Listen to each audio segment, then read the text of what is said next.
आत्म है सदा अबंध, आत्म अनुभव अब प्रगटाओ। हुआ सबेरा अब उठ जाओ, रखना मन में नहीं कामना, भाना नित वैराग्य भावना। शुद्धात्म में ही रम जाओ, हुआ सबेरा अब उठ जाओ। आत्म ही परमात्म समझो, व्यर्थ विकल्पों में मत उलझो। खुद ही परमात्मा बन जाओ, हुआ सबेरा अब उठ जाओ। पंच प्रभु का ध्यान लगाओ। नमो अरिहंतानं, नमो सिद्धानं, नमो आयरीयानं, नमो वज्झायानं, नमो लोये सवसाहुनं। मंगलं भगवान वीरो, मंगलं गौतमो गनि, मंगलं कुंद कुंदाद्यो, जैन धर्मोस्तु मंगलम। सर्वमंगल मांगल्यम सर्वकल्याणकारकम, प्रधानं सर्वधर्माणां जैनं जयतु शासनं, जैनं जयतु शासनं। चिदानंद चैतन्य के गुण अनंत उर्धार, भाषा पद्म पुराण की भाषु श्रुति अनुसार। श्रीमद्भगवत रविशेनाचार्यांनी लिहिलेला हा पद्मपुराण नावाचा ग्रंथ आहे। त्यामध्ये भाग 3, पेज नंबर 290, पर्व नंबर 105, बरोबर आहे ना? पर्व नंबर 105, पान नंबर 290. काय विषय झाला त्या ठिकाणी काल? मध्य लोकामध्ये द्वीप आणि समुद्र. काय शेवट काय विषय झाला आपला काल? चंद्र सूर्याचा विषय झाला. त्या ठिकाणी संक्रांतीचा विषय झाला. तर याप्रमाणे ही संक्रांती किंवा जे चंद्र सूर्याचं गमन आहे ते समजलं असेल तर आपल्याला त्या ठिकाणी आपण संक्रांतीचा विषय समजू शकू. तर पहिल्यांदा हे जैन भूगोल समजणं आवश्यक आहे. त्यामध्ये आपण हा जम्बूद्वीप पण बघितला, अडीच द्वीप पण बघितले. थोडक्यात सांगितले, जास्त काही माहिती ना, समजणं आवश्यक आहे. कुठं आपण आहे, किती मोठा एरिया आहे आणि त्या ठिकाणी कर्मभूमी भूभूमी कुठं आहे ना. आपण बघूया पान नंबर 290 वर 7 क्षेत्र सांगितले. पुन्हा एकदा त्यांची नावं वाचतो. यह भरत क्षेत्र है, इसके आगे हैमवत. यापासून नावं सांगतात. भरत क्षेत्रानंतर हैमवत, हैमवत के आगे हरि क्षेत्र, उसके आगे विदेह क्षेत्र, उसके आगे रम्यक, उसके आगे ऐरण्यवत आणि उसके आगे त्या ठिकाणी ऐरावत. हे 7 नावं प्रत्येक ठिकाणी सेम आहेत. 7 त्या ठिकाणी क्षेत्र आहेत ना. म्हणजे टोटल भरत क्षेत्र किती झाले? भरत क्षेत्र किती झाले टोटल 2.5 द्वीपामध्ये भरत क्षेत्र किती झाले? 5. सोपं आहे ना, एकदम सोपं. 5 भरत, कारण एका मेरू संबंधी 1 भरत क्षेत्र आहे. तर 5 ही त्या ठिकाणी प्रत्येक मेरू संबंधी 1 भरत क्षेत्र. तर त्या ठिकाणी 5 भरत क्षेत्र, 5 ऐरावत क्षेत्र आणि 5 विदेह क्षेत्र. 5 त्रिक 15, 15 त्या ठिकाणी 5च धरायचे. हे नगरी आहेत ना, त्यात वेगवेगळे नाहीत 160. ज्या ही जी अख्खं विदेह क्षेत्र आहे ना, ती 1च धरायचं. त्यात 32 नगरी आहेत. विदेह क्षेत्र किती आहेत? 1च.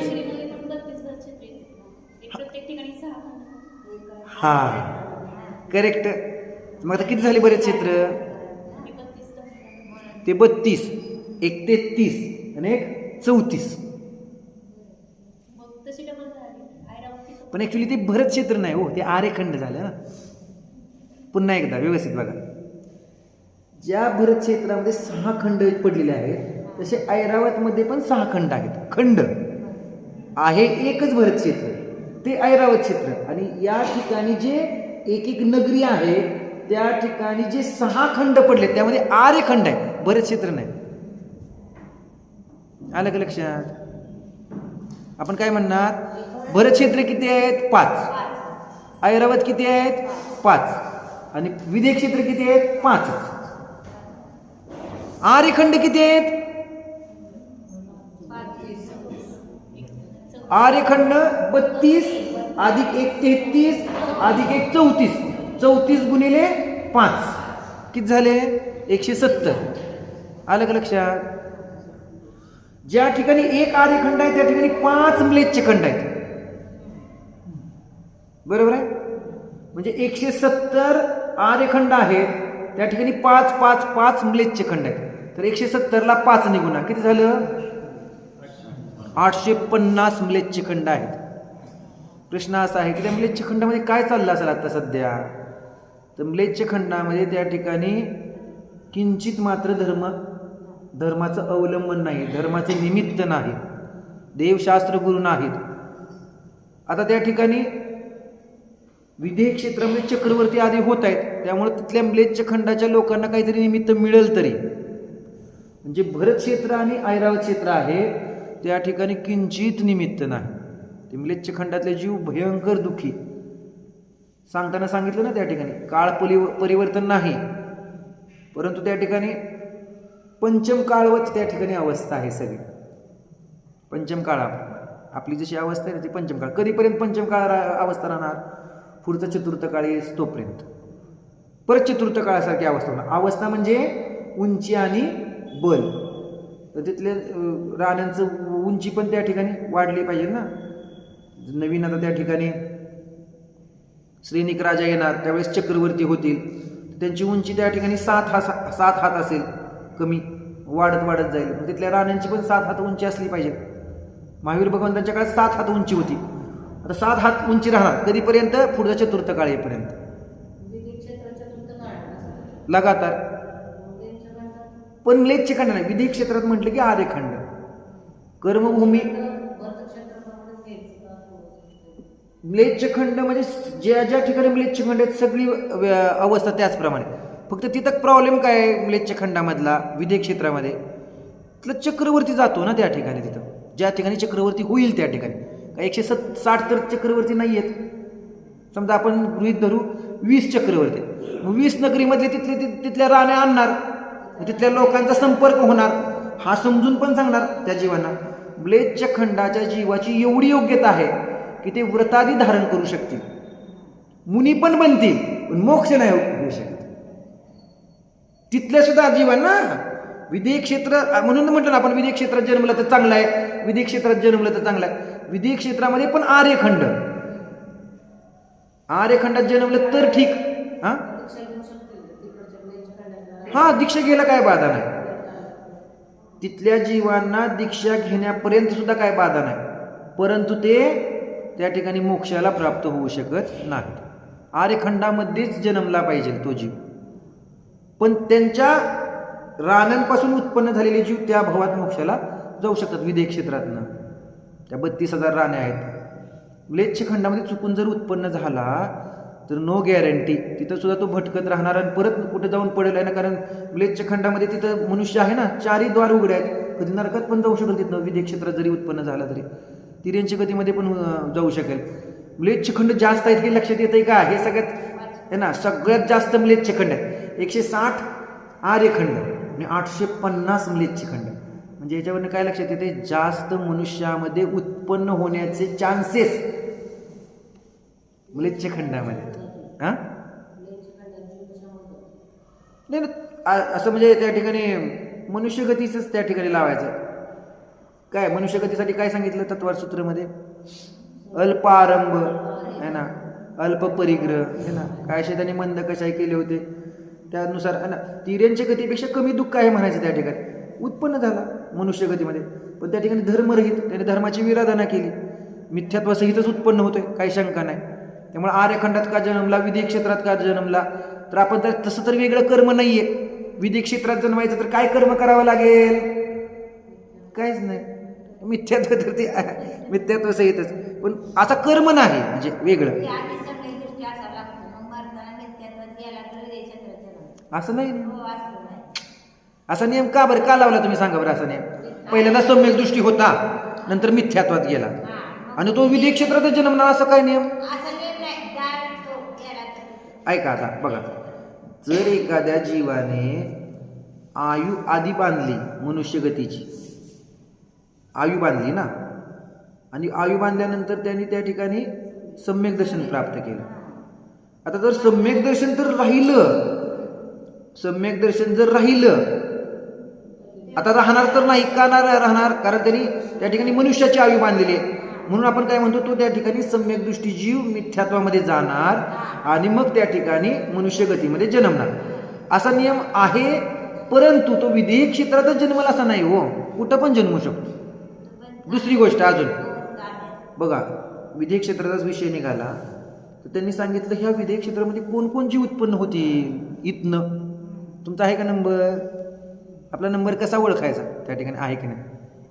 फक्त पंचम काळामध्ये 123 जीव त्या ठिकाणी या भरत क्षेत्रातनं उत्पन्न होतील आणि त्याच भवात मोक्षाला जातील. काय त्यांचा पण टप्पा सांगितला. पहिल्या 3000 वर्षामध्ये 60 जीव, नंतरच्या 3000 वर्षामध्ये 30 जीव, परत त्याच्यानंतरच्या 3000 वर्षामध्ये 15 जीव, नंतर त्याच्यानंतरच्या 3000 वर्षामध्ये 7 जीव, नंतर 3, 2 असं केलं त्या ठिकाणी. 123 जीव फक्त त्या ठिकाणी. पण ते सम्यक्त्वासहित नाहीत, मिथ्यात्वासहितच उत्पन्न होणार. तिथं सम्यक दर्शन प्रकट करणार आणि त्याच भवात मोक्षाला जाणार. असं प्रत्येक भरतमधनं 123. असं ऐरावतमधनं पण 123. यांना हा नियम या ठिकाणी सांगितला याप्रमाणे. पण त्यावेळेस तो मिथ्यात्वासहितच जन्मणार. मग त्यांनी काय कर्म केलं की तो विदेह क्षेत्रात जन्मला? तर आपण कर्म म्हणण्यापेक्षा असं त्या ठिकाणी देवशास्त्र गुरुची आराधना केली. इतकी त्याला त्या ठिकाणी रुची आहे देवशास्त्र गुरुची, की ज्या ठिकाणी देवशास्त्र गुरुचा जास्त प्रभाव आहे, ज्या ठिकाणी दिव्यध्वनी कीर्ती आहे, ज्या ठिकाणी समोशरण आदी आहेत, अशा ठिकाणी तो निश्चित उत्पन्न होणार सहजतेने. त्याला करावं लागणार नाही काय. आता मला विदेह क्षेत्रात उत्पन्न व्हायचंय, मला अरे त्याला भाऊ नको आहे, मग आता भाऊ नको आहे तर काय करावं लागेल? निश्चितच त्याचा अशा ठिकाणी उत्पन्न होणार की त्याच भवात मोक्षाला जाईल. तर भरत क्षेत्रात उत्पन्न होऊन चालणार नाही, ऐरावतमध्ये उत्पन्न होऊन चालणार नाही, देवगतीत निघून चालणार नाही त्याला, पण भाऊ वाढतेत. येते ना लक्षात? देवगती पण निघून चालणार नाही, मग त्याला कुठे न्यावं लागणार म्हणजे अशा ठिकाणी उत्पन्न होणार की त्याच भवात मोक्षाला जाणार. त्याचे भाऊ पण शेवटचा भाऊ राहिलाय ना आता. अशा पद्धतीने तो 123 जीव मोजून त्या ठिकाणी सुंदर वर्णन दिले बघा. ते वाचा एकदा त्या ठिकाणी. 123 जीव कसे आहेत? 3,000 वर्ष. आता 3000 वर्ष तर गेले म्हणजे 60 जीव गेले, तर 30 जीवांमध्ये आपला नंबर लागला पाहिजे, तेव्हा विदेह क्षेत्रात उत्पन्न हो. आणि विदेह क्षेत्रात उत्पन्न झाल्यामुळं त्या ठिकाणी मोक्ष होत नाही है ना. असं वाटेल आपल्याला विदेह क्षेत्रात जन्म झाला म्हणजे मोक्ष झाला, तर विदेह क्षेत्रात पण विदेह क्षेत्रात पण असे उत्पन्न होणारे सांगितलं ना. म्लेच्छ खंडामध्ये कितीतरी जीव आहेत, तर या ठिकाणी आर्यखंडामध्ये पण भरपूर जीव आहेत. पण त्या ठिकाणी खूप बोटावर मोजण्यासारखे जीव त्या ठिकाणी कल्याण करून मोक्षाला प्राप्त होतात, बाकी भ्रमण करतात. असे कितीतरी विदेह क्षेत्रातले जीव आहेत की ते नरकामध्ये पण गमन करतात, स्वर्गामध्ये गमन करतायत, काही जण त्या ठिकाणी तिर्यंच्या गतीमध्ये गमन करतात. असं समजू नका की विदेह क्षेत्रामध्ये गेलं की झालं आपलं काम, न कदापि नाही त्या ठिकाणी. आणि विदेह क्षेत्रामध्ये पण अशा ठिकाणी आर्यखंडामध्ये जन्मला, कमी आयुष्य घेऊन किंवा काय, आणि त्या ठिकाणी तीर्थंकरच नाहीत काय, असं होऊ शकते का नाही? सिमंदर भगवान ज्या नगरीमध्ये आहेत त्या नगरीमध्ये जन्मलाच नाही, कारण आता काळ किती अजून एक पूर्वकोटी जाणार आहे. पुढचे ज्यावेळेस 6वे तीर्थंकर होतील त्यावेळेस पहिले सिमंदर भगवान मोक्षाला जातील आणि दुसरे सिमंदर भगवान त्याच जागी नाही, कुठल्या पण नगरीमध्ये होतील. कमीत कमी 20 राहणार आहे ना संख्या, तर कुठल्या पण नगरीमध्ये होऊ शकतात, त्याच नगरीमध्ये होतात असं नाही.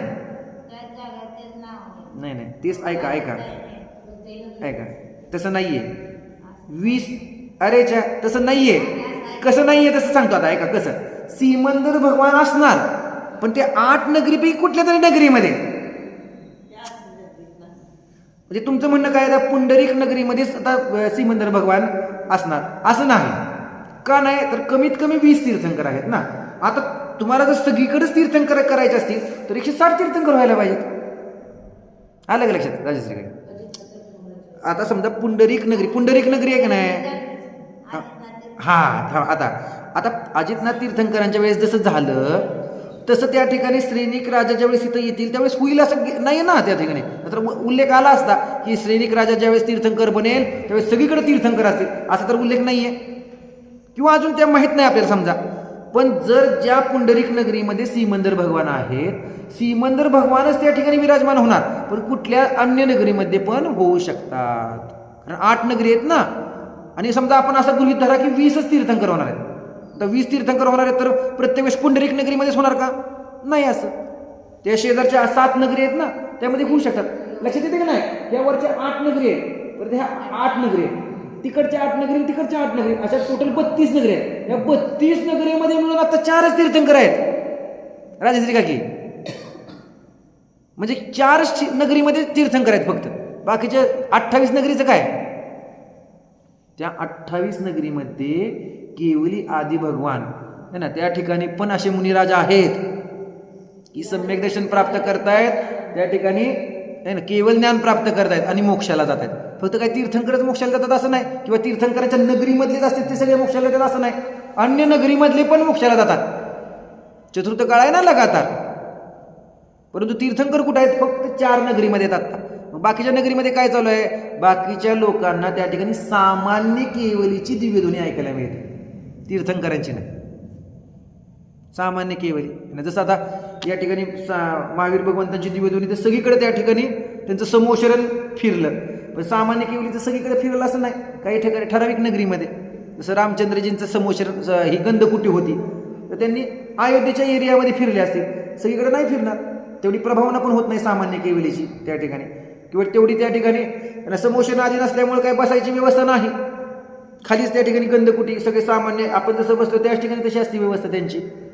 त्यामुळे त्या एवढी प्रभावना होत नाही जेवढी तीर्थंकरांच्या काळात प्रभावना होते. असं आहे ना. मग एवढं मोठं विधी क्षेत्र आहे, तर विधी क्षेत्र किती मोठं आहे तर जर कॅल्क्युलेशन जर काढलं तर भरत क्षेत्राच्या 64 पट मोठा आहे. 64 पट तेवढा मोठा एरिया असेल. त्या ठिकाणी तीर्थंकर जरी झाले तर तेवढ्या मोठ्या एरियामध्ये सगळीकडे त्यांचं समोशरण लागेल का नाही है ना. एरिया ज्या काळ खूप मोठा आहे ना, एक पूर्वकोटीचा, त्यामुळे सगळीकडे समोशरण फिरलं म्हणा, पण सामान्य केवली सगळीकडे फिरायची गॅरंटी नाही. म्हणून त्या ठिकाणी प्रत्येक आलटून पालटून पण लागू शकतं. किंवा पुंडरीकमध्ये पण समजा सिमंदर झाले तर पुंडरीकमध्ये झाले, समजा दुसरीकडे झाले तर सिमंदरच होणार. खालच्या ह्याच्यामध्ये युगमंदर, या ठिकाणी बाहू आणि सुबाहू, याप्रमाणे नावं तेच राहणार, नावामध्ये नाही फरक पडणार, पण नगरी बदलू शकतात. सांगण्याचं काय तात्पर्य एवढं की ना विधेय क्षेत्र या ठिकाणी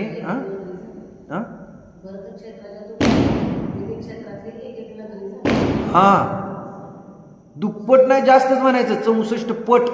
हा बरे 32, हा ठीक आहे दुप्पट म्हणा, चला दुप्पट म्हणजे जेवढं भरत क्षेत्र आहे तेवढं दुप्पट धरा त्या ठिकाणी. एक नगरी, खूप मोठा एरिया आहे त्या ठिकाणी ना. चक्रवर्ती बलभद्र, नंतर त्या ठिकाणी नारायण, प्रतिनारायण, हे जीव जर त्या ठिकाणी अन्य ठिकाणी झाले असतील, अन्य नगरीमध्ये है ना, त्यांच्या मार्फत पण त्या ठिकाणी अनेक प्रभावना होते है ना. पण हा जीव अनेक वेळा विधेय क्षेत्रामध्ये जन्म घेतला असेल की नाही?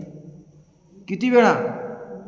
अनंत वेळा है ना. पंचपरावर्तनचा विषय बघा, अनंत वेळा आतापर्यंत विधेय क्षेत्रामध्ये जन्मला असेल. मग का कल्याण नाही झालं?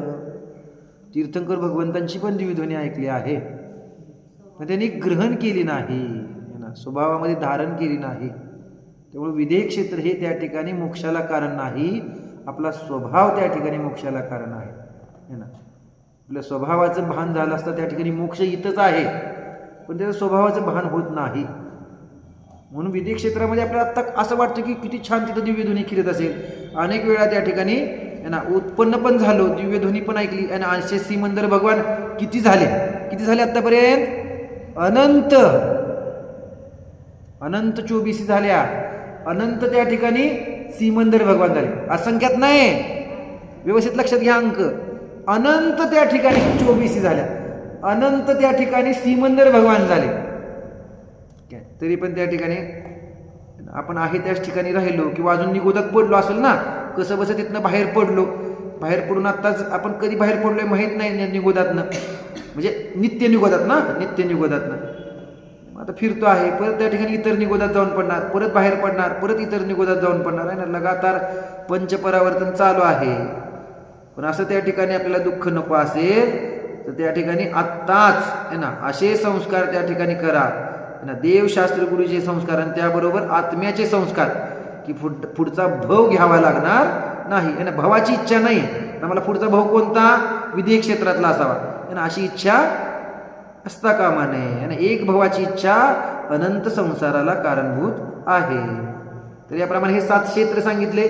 7 क्षेत्राची नावं सांगितल्यानंतर इसी जम्बूद्वीप में गंगा सिंधू आदी 14 नदी आहेत ना, खूप मोठ्या नद्या याप्रमाणे, त्यांची पात्र पण त्याप्रमाणे मोठी मोठी आहेत, पुढे पुढे डबल डबल होत जातात.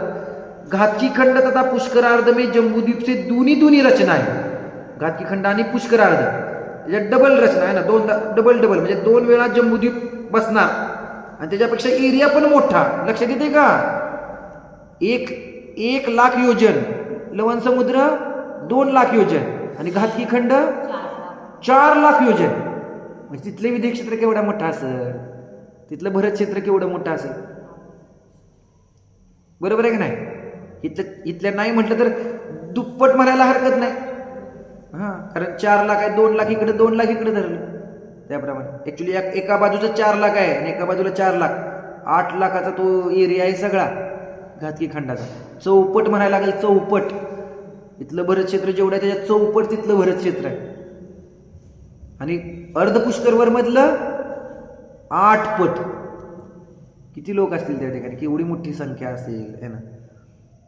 पण सगळे त्या ठिकाणी आपल्यासारखे जीव आहेत. तिथले भरत क्षेत्रातले, ऐरावत क्षेत्रातले आणि विदेह क्षेत्रातले पण आपल्यासारखेच जीव आहेत. 2 हात 2 पायवाले, वेगळे काही नाहीत. काय उंची जास्त आहे म्हणून त्यांना मोक्ष होतोय, कमी उंची आहे आमचं आहे ना, आमचं सहनन व्यवस्थित नाही, आमचं शरीर व्यवस्थित नाही. सगळ्या प्रकारचे जीव आहे तिथं विदेह क्षेत्रामध्ये.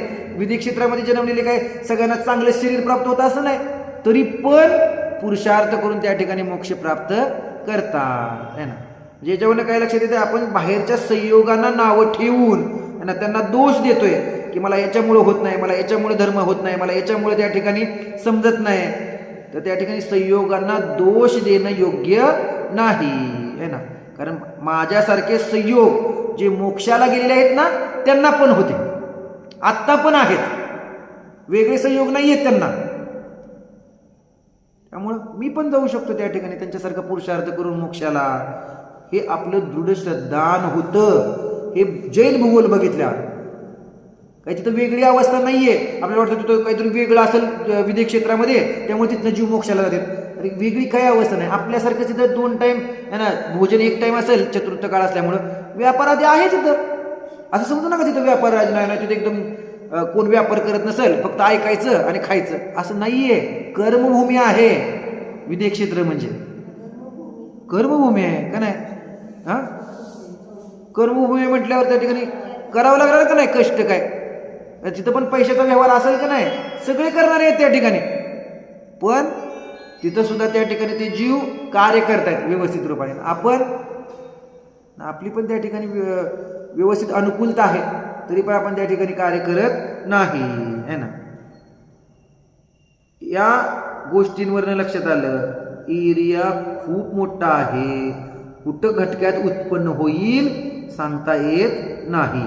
मनुष्य मानुषोत्तर पर्वत के इसी ओर रहते है ना. मानुषोत्तर पर्वत बघितला, लाल कलरचा मानुषोत्तर पर्वत, त्याच्या बाहेर जाऊ शकत नाही. या बोर्डवर आहे सगळं मानुषोत्तर पर्वत. त्या मानुषोत्तर पर्वताच्या बाहेर जात नाही. मानुषोत्तर पर्वताच्या आतच सगळे मनुष्य आहेत. मानुषोत्तर पर्वताच्या बाहेर कोण आहे, तर सगळे त्या ठिकाणी तिर्यंचे जीव, कोणते भोगभूमीवाले. आणि स्वयंभू रमण आणि स्वयंभू रमण द्वीप, स्वयंभू रमण समुद्र, त्या ठिकाणी फक्त कर्मभूमी आहे. त्या ठिकाणी पण तिर्यंचे जीवच. म्हणजे कर्मभूमीतले तिर्यांचे जीव. आणि 2.5 द्वीपापासून स्वयंभू रमण द्वीपापर्यंत मधला भाग आहे तो जगन्य भोगभूमीचा आहे. जगन्य भोगभूमी तिर्यांचे सगळे तिर्यांचे, पंचेंद्रिय तिर्यांचे. 2 इंद्रिय नाहीत, 3 इंद्रिय नाहीत, 4 इंद्रिय नाहीत तिथं जीव. असंज्ञी पंचेंद्रिय नाहीत, सगळे संज्ञी पंचेंद्रिय. एवढी मोठी जगन्य भोगभूमी आहे. लक्षात येते का? ही जगन्य भोगभूमी तिर्यंचांची, मनुष्याची नाही. किती जीव झाले? असंख्यात. म्हणून असंख्यात तिर्यांची सम्यक दृष्टी आहेत. असंख्यात, द्वीप असंख्यात आहे ना. एक झालं की एक आणि डबल डबल डबल आहेत. आणि जेवढे द्वीप किती? असंख्यात. आणि सगळ्या द्वीपामध्ये एवढे 2.5 द्वीप सोडलं आणि स्वयंभूरमण सोडलं तर असंख्यात द्वीपामध्ये जगन्य भोगभूमी आहे.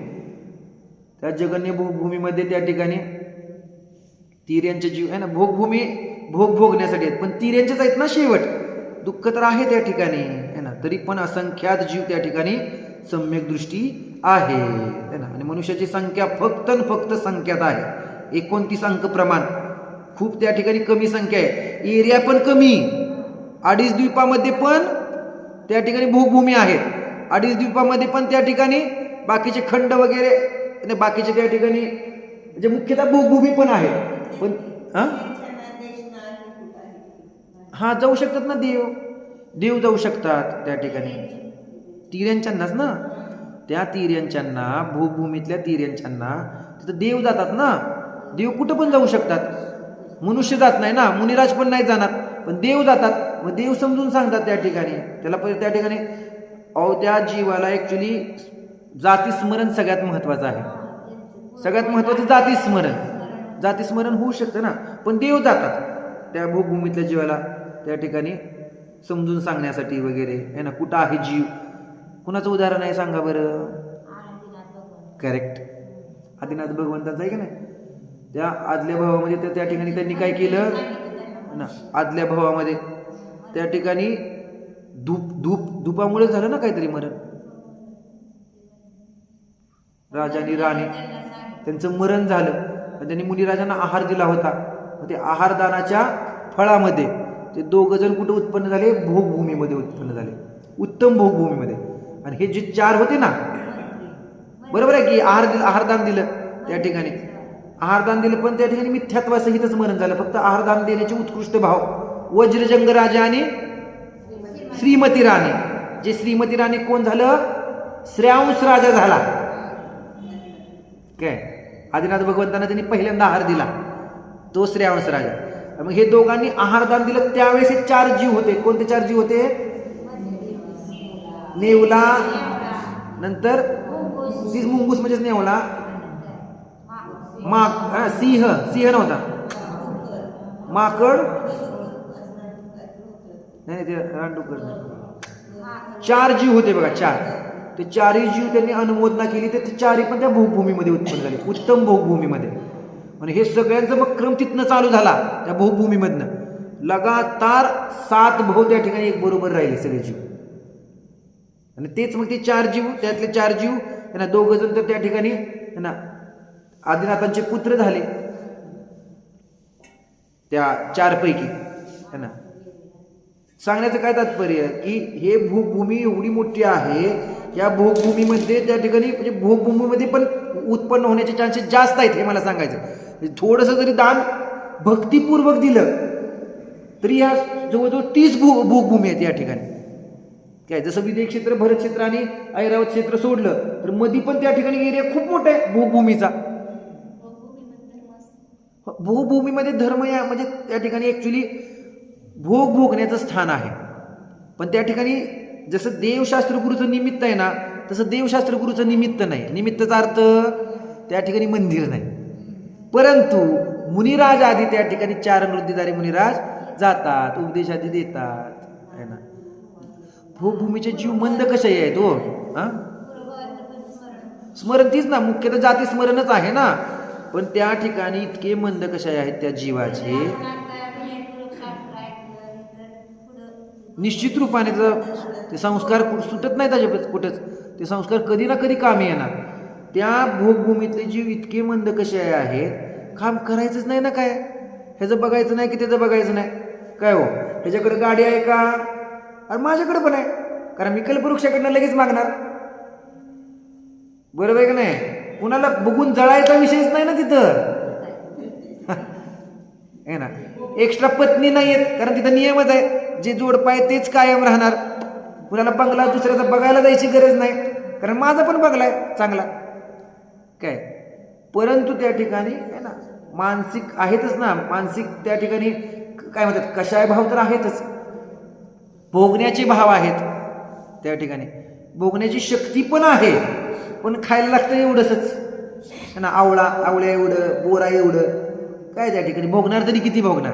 त्याप्रमाणे जे भोगायला पण त्या ठिकाणी जास्त आवश्यकता नाही. काय करायचं, बास बसून राहायचं, बास. ते तत्वचिंतनाद्वारे त्या ठिकाणी सम्यक दर्शन प्राप्त करतात. बरं, जरी सम्यक दर्शन नाही प्राप्त केलं तरी त्या ठिकाणी मिथ्यात्वासहित पहिल्या ही भवनत्रिकामध्ये उत्पन्न होणार, आणि जर सम्यक दृष्टी असतील तर पहिल्या दुसऱ्या स्वर्गामध्ये उत्पन्न होणार. नियमच आहे, स्वर्गातच जाणार. ती नंतर सम्यक दर्शन प्राप्त होण्याची योग्यता होईल याची गॅरंटी नाही. म्हणजे पहिल्यांदा त्या ठिकाणी 21 दिवस, परत 35 दिवस, आणि परत 49 दिवस त्या ठिकाणी अशी योग्यता सांगितली. 7-7-7 अडीच द्वीपात भूभूमी 30 कशा आता बघा परत एकदा. एका मेरू संबंधी त्या ठिकाणी जगन्य भूभूमी 2. कुठं कुठं आल्या 2 जगन्य भूभूमी? एक तर हैरण्यवत क्षेत्र आणि हैमवत क्षेत्र, हे 2 जगन्य भूभूमी. उत्तम भूभूमी, आपलं मध्यम भूभूमी, रम्य क्षेत्र आणि हरित क्षेत्र, आणि उत्कृष्ट त्या ठिकाणी उत्तम भूभूमी, देवकुरु आणि उत्तर कुरु, असे 6 एका मेरू संबंधी. 6-5 30 भूभूमी त्या ठिकाणी 2.5 द्वीपामध्ये झाल्या. ह्या मनुष्याशी संबंधित आहेत. या मनुष्याचे संबंधित म्हणजे सगळे मनुष्यच नाहीत, तिऱ्यांचे पण आहेत. पण बाहेरच्या 2.5 द्वीपामध्ये सगळे नियमाने तिऱ्यांचेच जीव आहेत. म्हणजे तिऱ्यांची संख्या जास्त आहे, खूपच जास्त आहे, म्हणून तिऱ्यांच्यामध्ये जास्त सम्यक दृष्टी आहे, आणि मनुष्यामध्ये संख्यातच जीव आहेत, संख्यातच त्या ठिकाणी. काय म्हणायचं? हा, त्यासाठी तिथून येणाऱ्या युगल रूपाने मरण होत राहील तेव्हा त्याचा जन्म. बरोबर आहे ना, साहजिकच. त्याप्रमाणे म्हणजे त्या ठिकाणी युगल रूपाने जन्म होणार, म्हणजे जुळच असणार त्यांना त्या ठिकाणी. जे गर्भामध्ये येतानाच जुळ असणार. त्यांची व्यवस्था जी आहे ना तिथली त्या ठिकाणी उत्पन्न होण्याची, आपल्यासारखीच व्यवस्था आहे. 9 महिन्याची त्या ठिकाणी, 9 महिने गर्भधारण करणार सगळं त्या ठिकाणी. गर्भामध्ये येतानाच जुळ उत्पन्न होणार. इथलं कोणतरी मेले पाहिजेत निश्चितच, कुठनं पण येऊ शकतील ना. एक तिऱ्यांच्या मधनं येईल, एक त्या ठिकाणी नरकातनं येईल. नरकातनं भूभूमीत नाही उत्पन्न होत, मुख्यतः तिऱ्यांच्या आणि मनुष्यामधनंच उत्पन्न होतं, कारण भूभूमीमध्ये उत्पन्न होण्यासाठी दानाची रचना आहे ना. दान दिलेला जीवच भूभूमीत उत्पन्न होतो. देवगतीतनं पण जीव भूभूमीत उत्पन्न होत नाही. काय विशेषता आहे बघा, तिऱ्यांच्या आणि मनुष्यच या 2 गतीमधनंच उत्पन्न होणार. मग कुठनं पण एखादा त्या ठिकाणी विधी क्षेत्रातला जीव आहे तिऱ्यांचे, तो तिथनं उत्पन्न झाला आणि भूभूमीमध्ये इथल्या हैनवत भूभूमीमध्ये आला, आणि त्याच वेळेस त्या ठिकाणी अजून दुसरीकडचा एखादा तिऱ्यांचे जीव तो पण त्या ठिकाणी भूभूमीमध्ये त्या भूभूमीमध्ये आला. होऊ शकतो 2 तिऱ्यांच्या, एक मनुष्यामधला एक तिऱ्यांच्या मधला पण आला, होऊ शकतं, काय प्रॉब्लेम नाही. पण बहुतांश आपण लावताना कसं लावला आता, वज्रजंग राजा आणि श्रीमती राणी त्या ठिकाणी मरण झालं, ते दोघं त्या ठिकाणी भोगभूमीमध्ये उत्पन्न झाले.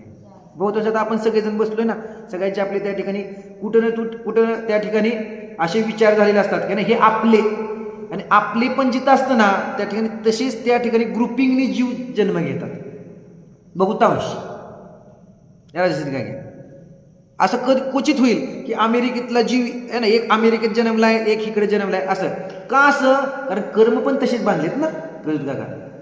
या एका ठिकाणी उत्पन्न होण्याचं कारण पण आहे, कारण कर्म तशी बांधलेले आहेत. अनुराग, त्या जीवाबद्दलचा अनुराग, मग तो तिथंच जवळ उत्पन्न होणार कुठेतरी, आणि नाही झाला तर परत लग्न करून तिथं झाला, कारण तो संबंध आहे ना. अमेरिकेत राहत होता इतक्या दिवस, त्याचं लग्न कुठे झालं, या ठिकाणी आहे ना नात्यापुत्यामध्ये महाराष्ट्रामध्ये झालं समजा, इतक्या अनेक भावाचे त्या ठिकाणी संबंध आहेत, कर्म बांधलेले आहेत ना, ते कर्म फेडण्यासाठी म्हणून आला तिथं, मग बरोबर त्या ठिकाणी कर्म फेडणार काय. कर्म फेडण्यासाठी हा जीव या ठिकाणी उत्पन्न होतोय, भोगभूमीमध्ये पण कर्म फेडण्यासाठी उत्पन्न होतोय. एवढे कर्म बांधले ना, पुण्यकर्म का असं ना, पण बांधले ना पुण्यकर्म, आता ते फेडायचे म्हणजे भोगायचंय म्हणा, ते भोगण्यासाठी त्या ठिकाणी उत्पन्न झालेलं आहे. मग ते युगल रूपाने उत्पन्न होणार, त्या ठिकाणी युगल रूपाने राहणार आहे ना, म्हणजे बाकीचे पण त्याचे सगळे सोयरे असणार. आता तिथे काय अवधी ज्ञान नाहीये, पण जे येतात देव सांगतात त्यांना त्याप्रमाणे. मग त्या ठिकाणी सम्यक दर्शन काही जीव प्राप्त करतात, काही जीव त्या ठिकाणी आहे ना ग्रहण करत नाहीत. जर तिर्यंच्या जीवामध्ये खूप त्या ठिकाणी विशेषता आहे, तो जीव ऐकून घेण्याची आणि ग्रहण करण्याची जास्त तयारी आहे, मनुष्याची तेवढी नाही. तिर्यंच्या जीवाची जास्त तयारी आहे. हे समजल्यावर आपल्याला हे लक्षात आलं की अरे तो तिर्यंच्या गतीचा जीव करू शकतो, तर मी का नाही. हा विश्वास प्राप्त झाला तर मला पण तिर्यंच्या जीवापेक्षा जास्त त्या ठिकाणी विवेक आहे, तर मी कार्य करू शकतो है ना, हे त्या ठिकाणी निर्णय होऊ शकतो. म्हणजे मला विश्वास आला माझा स्वतःचा की मी त्या ठिकाणी कार्य करू शकतो, सुखी होण्याचं कार्य आहे ना, मोक्षाला जाण्याचं कार्य, त्या ठिकाणी है ना अनेक भवाचा अभाव करण्याचं कार्य तिर्यंचे करू शकतो, तर मी का नाही. याच्यावरनं लक्षात घ्या. ओम नमः सिद्धेभ्य. सहजानंदी शुद्ध स्वरूपी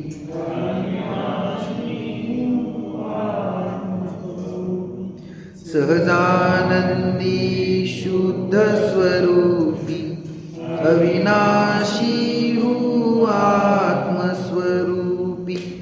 सहजानंदी शुद्ध स्वरूपी अविनाशी हूँ आत्मस्वरूपी.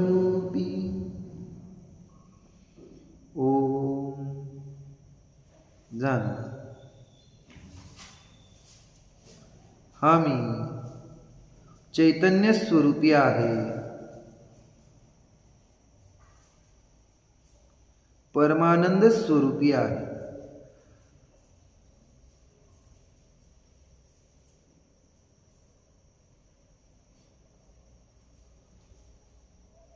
शुद्ध आहे, ज्ञानाचा घनपिंड आहे.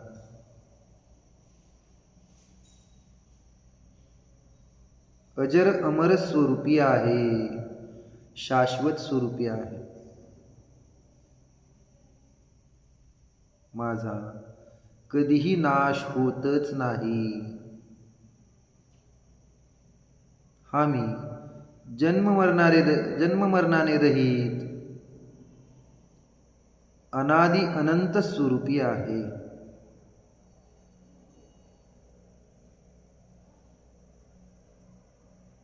शुद्धोहम ज्ञानानंद स्वरूपोहम. मी आहे, आहेच. ओम. विसर्जन. नमो सिद्धानं नमो आयर्यानं नमो वज्रायानं नमो लोहे सवसाहुनं नमो अरिहन्तानं नमो सिद्धानं नमो आयर्यानं नमो वज्रायानं नमो लोहे सवसाहुनं नमो अरिहन्तानं नमो सिद्धानं नमो आयर्यानं नमो वज्रायानं नमो लोहे सवसाहुनं. जावानी